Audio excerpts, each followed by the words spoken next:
I've said before, whenever studios are trying to adapt something from one medium to the TV show or a movie, they should try to stay as close to the source material as possible. Now, I'm not some purist who says that there should never be any changes, because I understand certain changes have to be made in order to adapt it from one medium to the other. And in fact, some changes I even welcome. But at the same time, I think the studios should actually try to be as faithful to the spirit of the source material as possible. And sometimes the decisions that get made don't seem like they're trying to actually do that, and more so they just want to tell their own story and are just trying to use some other person's property as kind of the jumping off point to do what they want to do. Case in point, we have the Halo TV series here, because a lot of people were critical over this when it first came out, because Master Chief in the show was constantly removing his helmet, and he's known for never doing that in any of the games. Halo Season 2 actor Pablo Schreiber responded to criticism about Master Chief's helmet being removed and explained why the show chose this approach. Now, this is coming from an interview that he did recently in regards to the upcoming Halo Season 2. This approach continued throughout Halo Season 1, as Master Chief was regularly seen without his helmet. Some fans were surprised by this, seeing that Master Chief is famous for never removing his helmet during the Halo games. This criticism and others led Halo co-creator Marcus Leto to pan the show by stating that it's not the Halo I made.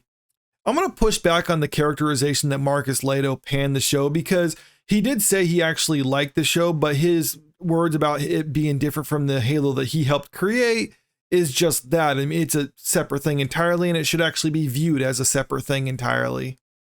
Schreiber defended the decision to remove Master Chief's helmet in the Halo TV series. He said, in order to examine the discrepancy between the two versions of the character Chief and John 117, you can't tell that story without taking the helmet off. I disagree with that, and I'll get more on it in a moment, but I understand as an actor in the show, he kind of has to defend the show he's in, but at the same time, what he says next is not really a good way to try to defend the show that you're actually doing.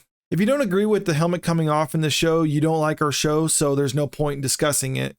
Even if the intention of that statement wasn't to try to alienate the fans of the source material, it really does come across that. And I understand he was in an interview and it was kind of off the cuff, but still, that's a bad thing to actually say about a show like this, because people are already critical over this. And it's like, well, if you don't like it, then don't watch it, because all that's really going to happen is people are just going to be like, okay, fine, I won't watch it then, because a lot of fans were hoping that it would kind of go back to more of the source material. I don't even think they were saying never remove his helmet. I know there was some people like that out there, but I think a lot of people were just objecting to the frequency in which it was happening, where basically as long as it wasn't an action scene where it would require a stunt double, he would have his helmet off. And I think that's what people didn't like about it. And they were wanting something more of the approach of what we saw in The Mandalorian, where he basically never removes his helmet throughout the series.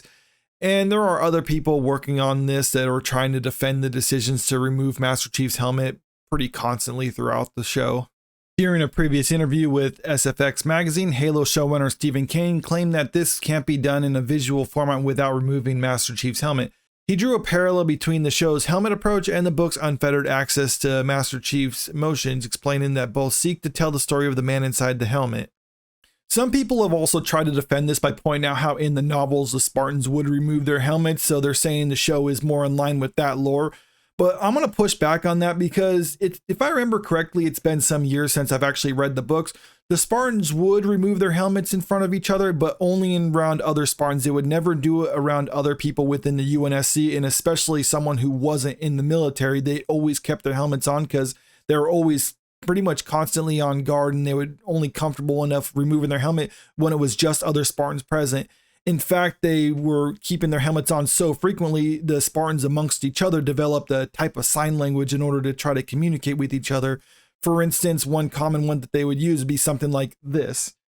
They would hold up their hand in front of their face like that to show other Spartans that they're trying to smile.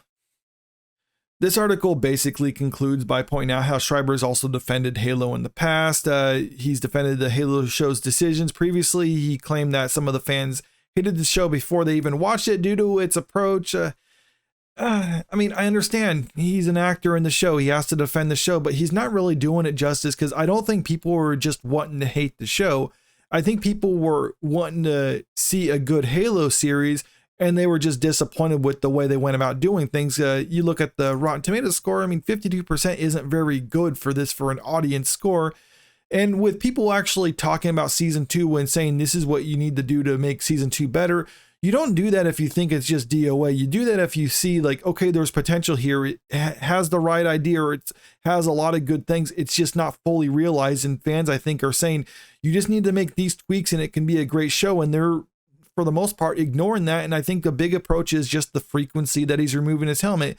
It's not the one and only thing. It's just a symptom of the problem, or it's just one of the problems. And the idea that you have to be able to remove his helmet in order to get across the emotion of the character, I think is just a bad excuse, because we've even seen in the game, you can get across Master Chief's emotions even though his helmet is still on.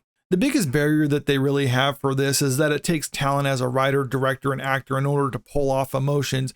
Because if you think about it, the most fundamental way that you can portray a character's emotions is for them to just say it. If you wanted a character to be sad, they could literally just say, I'm sad. It's terrible writing and directing, but that's an approach.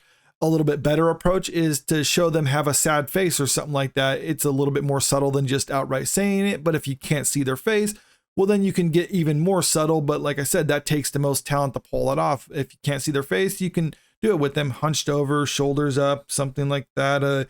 And it would get the point across to the audience. Maybe you can even use the music like they did in some of the Halo games in order to try to further emphasize that. But there's a lot of ways that you can actually do it without showing the character's face. So I don't really buy the excuse. What I think it is, they were just wanting to use the Halo IP in order to tell their own story, and they don't really care about the source material that much. Maybe they care about it in so much as they want to bring in that fan base, or they want to try to capture the audience who really like the Halo source material, whether it's the novels or the games or even a combination of the two.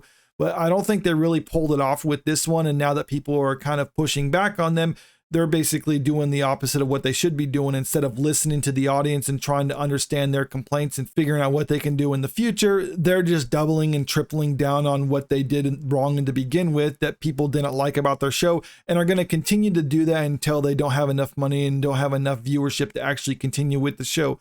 I don't know if that will actually happen with season 2, because season 1, despite a lot of the pushback, was still pretty popular. So season 2 will probably be popular as well.